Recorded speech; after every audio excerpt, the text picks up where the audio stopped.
Hello again guys, this is James from Squid Gaming, and I'm going to do a tutorial on how to make gel and weighted storage cubes drop from those little tubes from the ceiling. So firstly we'll do the cube dropper. So you want to just place an entity on the roof, double click and change it to type in dynamic and go prop_dynamic, click apply. Then you want under world model, click browse and type in dropper into the filter and select the props_backstage/item dropper.mdl and click OK, then apply again, and then you'll see the dropper here. Then just go and place it nicely so it is touching the roof. You can, if you want to make this neat, put a hole all the way through the roof and maybe one of those pipes, so if someone happens to look up there they will not just see the roof inside it. But for the purpose of this tutorial I'll just have it like this. Then you want to go back into its properties and scroll down and go to the hold animation property and select yes and click apply. Then next you want to zoom in and fly inside it and spawn another entity, which just type in cube into the class and go prop_weighted_cube and click apply, and then you can exit out of that and just make sure it's in the middle and not touching the sides, which it's not. Okay, so next you want to make a button. I'm just going to use the one on a stand, so type in button into the class thing and go prop_button and click apply again. Now you need to give this one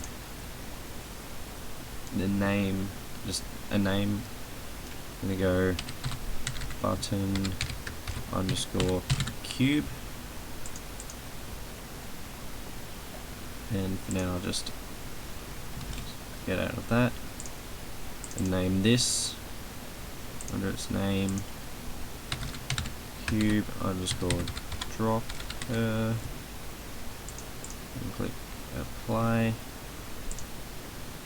Then go back down to the button, go to the properties and go to the outputs tab, click add, and we want on pressed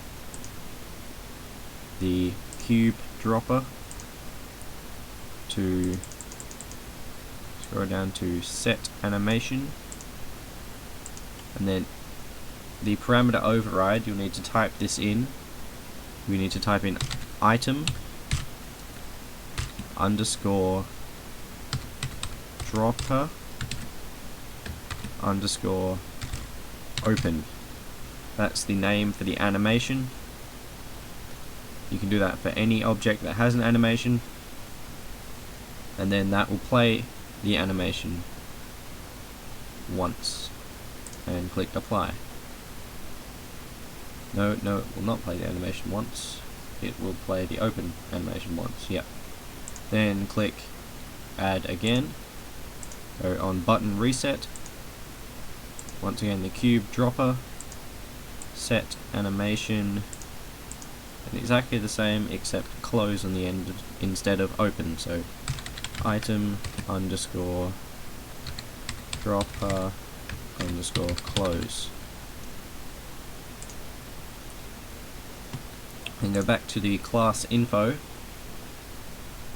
and where you see the delay before reset property, and it's set to 1 by default, that is the amount of time in seconds before it resets, which means that's the amount of time before the dropper will close again.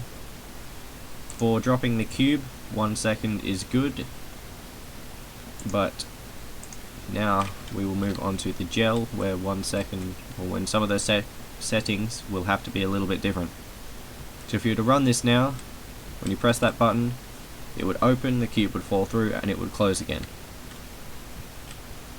Now, if you want to make it drop gel, do exactly the same thing.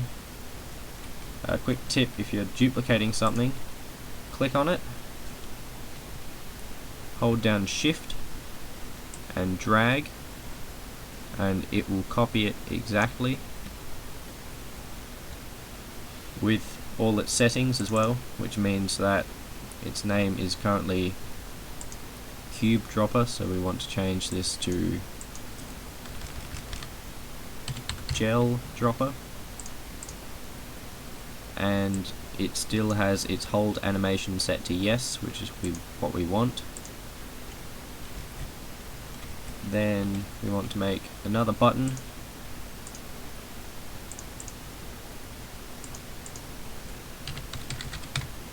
exactly the same as before, except with the name gel button, or button gel, and then go to outputs, click add, very similar to before, on pressed, gel dropper set animation, exactly the same as before, item dropper open, and click apply. Then same again on button reset, gel dropper set animation, item underscore dropper underscore close, and click apply again.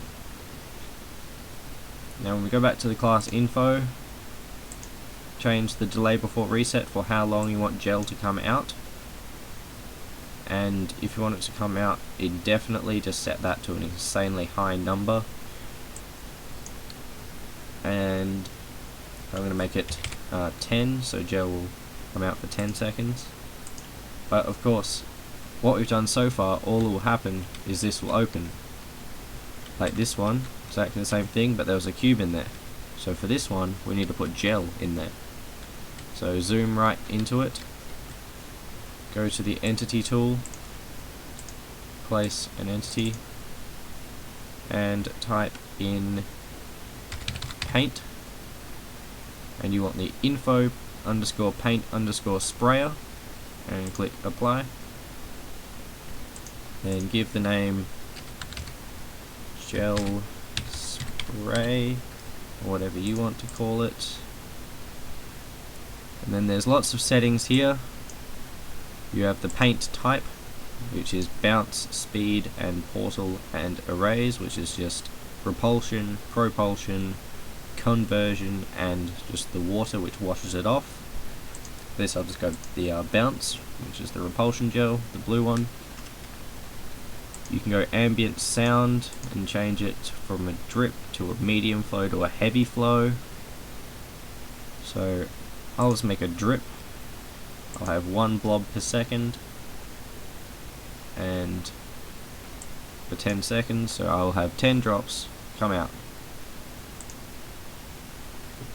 One last thing, you'll see the little symbol for it. It is pointing sideways. So you want to go into your side view click on it twice so you get the rotate setting. Rotate it around until it is pointing downwards. Doesn't have to be perfectly pointing downwards, but yeah, you have a fair bit of lenience with that as long as it's pointing pretty much down. But if you need to make a exact trail of gel, you would want it pointing like perfectly vertical, which just means as you're rotating it, make sure that the width and length values end up the same as they were before you started rotating, because then you mean you rotated it exactly 90 degrees or 180. So now we have that. Go back to this button, outputs again, add another one which will be on pressed, and this time the gel sprayer or gel spray, and then you just want it to have start, and click apply, and then on button reset, gel spray, and then stop, and click apply. So now you have a button which will activate a cube dropper, and a button which will activate a repulsion gel dropper, or whichever gel you want, and it will look something like this. Okay, so back in my world, see we have the two things. Let's hope these work. Walk up to the button, press E like you normally would, and there we go. The cube works. You pick it up, and there's our door opened, and we have the gel dropper. And you look at that, my perfect drip with the sound playing and everything. And that's 10 drops. So that worked perfectly. You can adjust that flow to pretty much anything from that very slow drip to a very, as many as you want, but also beware, too many will make it unable, it'll lag a lot for many computers. My computer doesn't really have this problem, but many people will. You can then cover your entire room in gel. With this drip it will take me an extremely long time, so I probably will not bother anymore. And you can also obviously get your cube nice and bouncy, which is always fun. So this has been James from Squid Gaming. This has been your gel and cube dropper tutorial. Hope you learned something. As always, please keep watching for more videos on how to use this authoring tools beta, and see you next time.